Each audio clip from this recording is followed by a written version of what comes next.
Bonsoir. Dans les titres du JT de ce 6 février, le Rhône toujours placé en vigilance orange au grand froid. Les bénévoles de plusieurs associations se mobilisent pour les sans-abri. Veninov bientôt sauvé. 2 représentants du repreneur autrichien étaient à Vénissieux aujourd'hui. Ils ont présenté leur plan de relance d'activité. Et puis du foot et l'OL qui une nouvelle fois se sauve sur le fil. Les Lyonnais ont fait match nul hier soir au Vélodrome. Le froid a fait ses premières victimes en France. 200 abris notamment sont décédés ce week-end en région parisienne.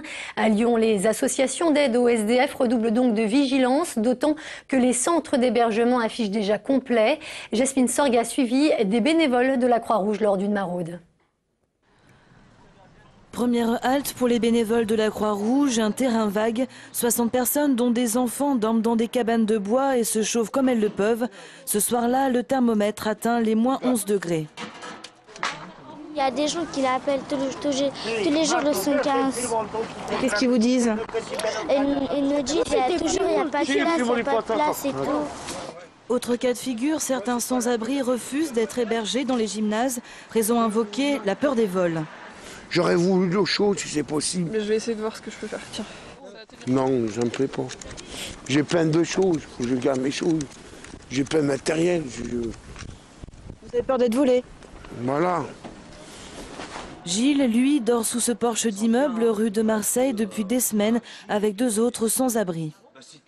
Les gens qui habitent ici, là qu'on nous amène de la soupe, à droite, à gauche, de la nourriture. Le froid ne vous fait pas peur? Pour l'instant, non. Mais bon, on ne sait jamais. Hein.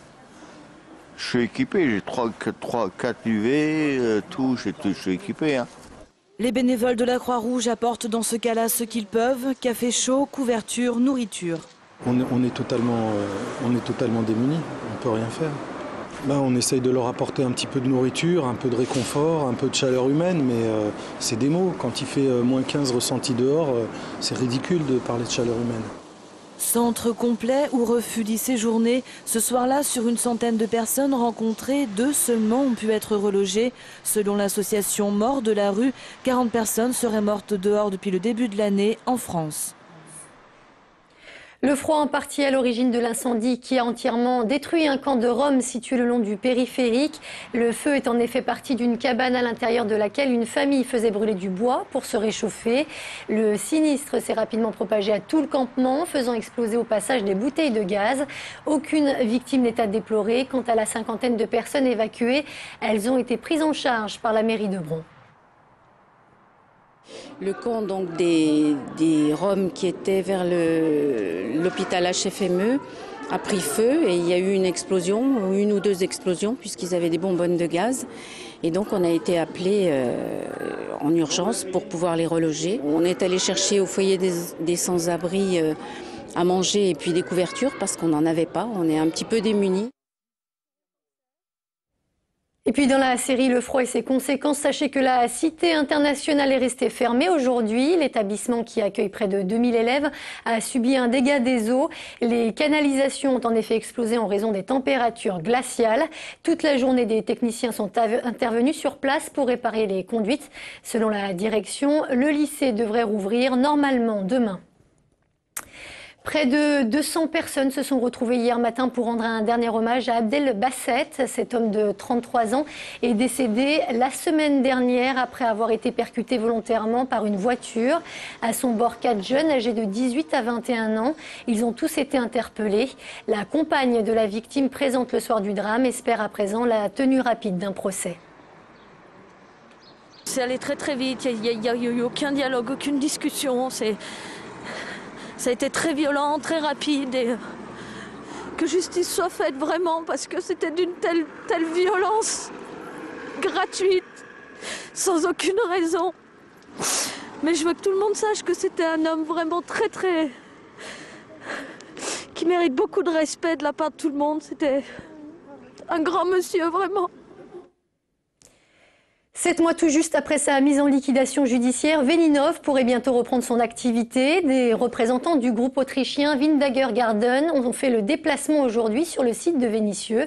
Ils prévoient notamment de conserver une 50aine d'emplois sur les 88 existants. Les précisions de Benoît d'Autriche. Ok, au revoir. Merci beaucoup. Merci. C'est une première visite encourageante. Ce matin, pour la première fois, le repreneur potentiel, l'Autrichien Windegergarten, est venu à Vénineuve. Il a vu et il annonce, s'il devient propriétaire, l'usine redémarrera sa production en septembre 2012.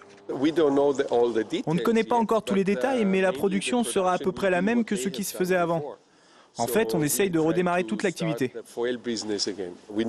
On va mettre en place une petite équipe de direction et à partir de là, on va développer le projet. Concrètement, il va d'abord falloir repenser l'activité et surtout aller rechercher les anciens clients de Vénineuve. Du côté de la quinzaine de salariés qui sont restés 6 mois dans les locaux pour préserver les machines, on est évidemment satisfait, mais prudent. On va voir, mais c'est sûr que c'est mieux que rien. On n'avait rien, donc maintenant on a ça, c'est excellent. Il faudra être patient, il va y avoir un petit groupe de travail qui va travailler sur le projet. Le repreneur annonce 50 employés en septembre 2012 et 120 en 2015. Voilà pour les objectifs. La vente de l'usine, elle, devrait intervenir très rapidement, après plus de 6 mois de bataille juridique et l'intervention du préfet. Il fallait qu'il se retrouve propriétaire dans de bonnes conditions du terrain, de l'usine et de la marque. C'est ce que nous avons travaillé pendant 6-8 mois. Et aujourd'hui, c'est fait. Ici, à Vénineuve, on se montre très prudent. La première échéance sera la décision du tribunal de commerce qui doit se prononcer sur la viabilité du projet des repreneurs. Une décision qui devrait être rendue d'ici 15 jours. Un mot sur la grève des personnels du transport aérien aujourd'hui, un mouvement qui a eu peu d'incidence sur le trafic. 12 vols ont été annulés à Saint-Exupéry, notamment en direction de Lille, Bologne et Hambourg. Plusieurs syndicats appellent à cesser le travail pour dénoncer la mise en place d'un service minimum. Cette grève devrait durer jusqu'à jeudi.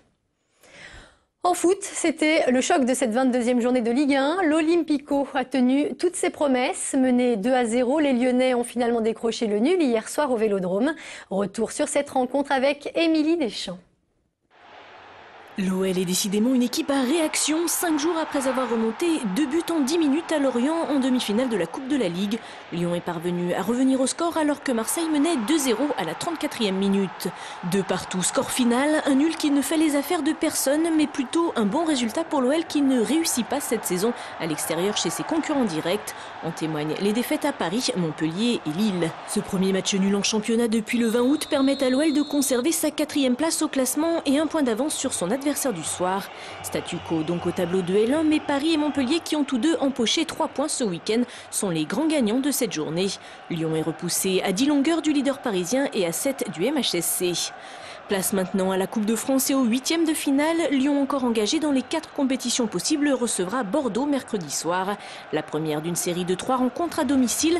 L'OL accueillera ensuite Caen en championnat samedi prochain, avant de disputer à Gerland les 8e de finale aller de la Ligue des Champions le 14 février face à Nicosie. Et puis en basket, c'est le match de la dernière chance pour les hommes de Pierre Vincent. Demain, les Villeurbanais reçoivent les Grecs de Laris Salonique en 4e journée d'Eurocup. Après leur belle victoire ce samedi en Pro A face aux champions de France en titre Nancy, la Green Team tentera de remporter son premier match donc dans ce 2e tour. La qualification va être compliquée, mais on n'aimerait pas non plus finir avec la tête basse dans cette compétition. Et on est largement capable d'aller gagner ce match, contre Laris demain soir. Donc à nous de le montrer et de faire un bon match. Et puis c'est toujours mieux d'attaquer un match de championnat avec une victoire qu'avec une défaite.